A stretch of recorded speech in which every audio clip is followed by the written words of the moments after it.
किसी गांव में मक्खन बेचने वाला एक व्यापारी मक्खन लाल रहता था।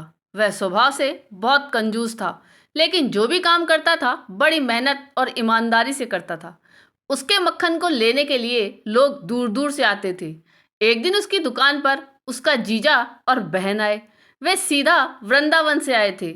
वे उसके लिए लड्डू गोपाल जी को लेकर आए थे। बोले, इनको घर लेकर जाना और इनकी प्राण प्रतिष्ठा के साथ पूजा करना। मक्खनलाल बहुत ही कंजूस प्रवृत्ति का था। वह सोचने लगा कि अगर घर लेकर जाऊंगा तो मेरी बीवी इस पर श्रृंगार और पूजा में खूब खर्च करेगी।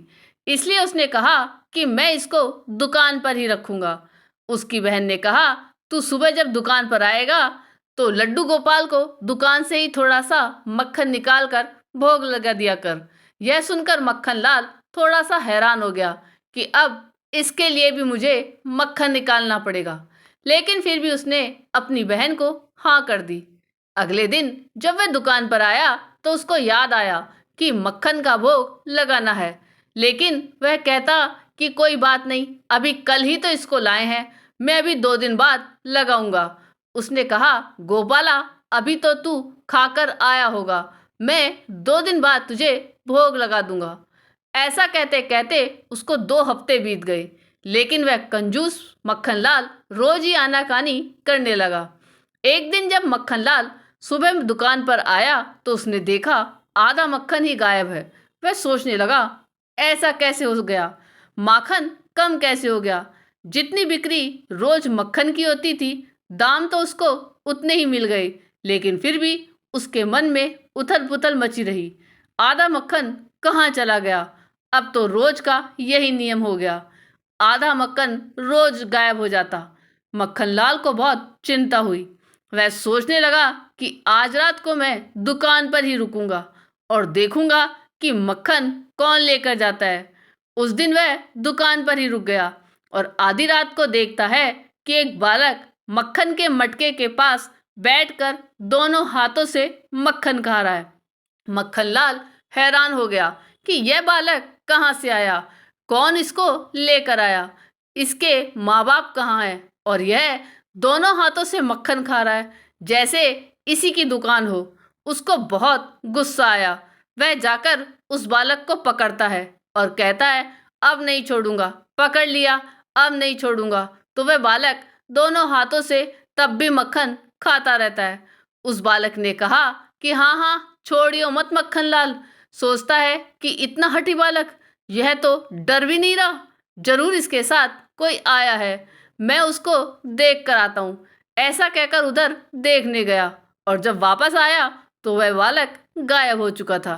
तो मक्खनलाल को बड़ी हैरानी हुई, एकदम से बालक कहाँ चला गया। मन मसोस कर बैठ गया। अगले दिन उसके घर जीजा और बहन आए हुए थे, तो उसने उनको सारी बात बताई कि मेरी दुकान से आधा मक्खन रोज गायब हो जाता है। उसकी बहन बोली, ऐसा करो, आज अपने जीजा को साथ ले जाओ और देखो कि कौन सा चोर है। जब रात को जीजा और साला दुकान पर छुपकर बैठकर देखने लगे कि कौन आया है, तभी उन्होंने देखा कि एक बालक मटके के पास बैठकर दोनों हाथ से मक्खन खा रहा था। तभी वह दोनों उस बालक को पकड़ लेते हैं और कहते हैं कि कौन हो तुम, कहाँ से आए हो और ये मक्खन क्यों खा रहे हो। वह बालक बोला, मैं तो वृंदावन से मक्खनलाल के दुकान की मक्खन की खुशबू के कारण आया हूँ और तुम लोग मुझे मक्खन खाने से रोक रहे हो। वह और उसका जीजा एक दूसरे का मुंह देखने लगते हैं कि यह क्या लीला है। यह छोटा सा बालक इतनी दूर से वृंदावन से मक्खन चोरी करने के लिए आया। वह पूछते हैं, तेरे मैया बाबा कहाँ हैं। उसने कहा कि वो तो वृंदावन में ही है, मैं तो यहाँ मक्खन खाने के लिए आया हूँ। मक्खनलाल कहता है कि तू तो मेरा घाटा करवा रहा है। वह कहता है कि मक्खन बेचते हुए तुम्हें कभी घाटा हुआ है, तुम्हें तो उतने ही पैसे मिलते हैं। हाँ, यह तो बात सही है, मक्खनलाल सोचता है। ये कैसे हो रहा है। मक्खनलाल अपने जीजा को कहता है, उसको पकड़ कर रखिए, मैं इधर उधर देखता हूँ, जरूर इसके साथ कोई है। जब वो इधर उधर देखता है तो उसे वहाँ कोई नहीं मिलता और आकर देखता है कि वह बालक भी वहाँ नहीं है। जीजा को पूछता है कि बालक कहाँ गया, तो वह कहता है, मुझे नहीं पता चला कि वह कहाँ चला गया। तभी उनको ध्यान लड्डू गोपाल के मुख पर पड़ता है, जिनके मुख पर बहुत सारा मक्खन लगा था। यह देखकर वह हैरान हो जाते हैं कि अरे, यह तो लड्डू गोपाल की लीला है, तो आकर यहाँ मक्खन खाते हैं। मक्खनलाल और जीजा धन्य धन्य हो उठते हैं कि लड्डू गोपाल जी ने तो साक्षात हमारे मक्खन का भोग लगा लिया। जीजा ने कहा कि मैंने तो तुम्हें कहा था कि इनको रोज 1 कटोरी मक्खन का भोग लगा दिया करो, और तूने नहीं लगाया। देखो, वह अपने हिस्सा अपने आप ही ले लेते हैं। मक्खनलाल कहने लगा कि मुझसे गलती हो गई, मैं तो ऐसी इनकी लीला जानता ही नहीं था। अब तो मैं रोज इनको मक्खन का भोग लगा दिया करूँगा और रोज नियम से इनकी पूजा भी किया करूँगा। ऐसे हैं हमारे लड्डू गोपाल, जो उनको चाहिए वह प्यार से नहीं तो हक से भी ले लेते हैं। मक्खनलाल की ईमानदारी और मेहनत की कमाई थी। चाहे वह कंजूस था, लेकिन उसके मक्खन की खुशबू में मेहनत और ईमानदारी थी। इसलिए गोपाल जी वृंदावन से माखन खाने के लिए मक्खनलाल की दुकान पर खींचे चले आए। बोलिए लड्डू गोपाल की जय।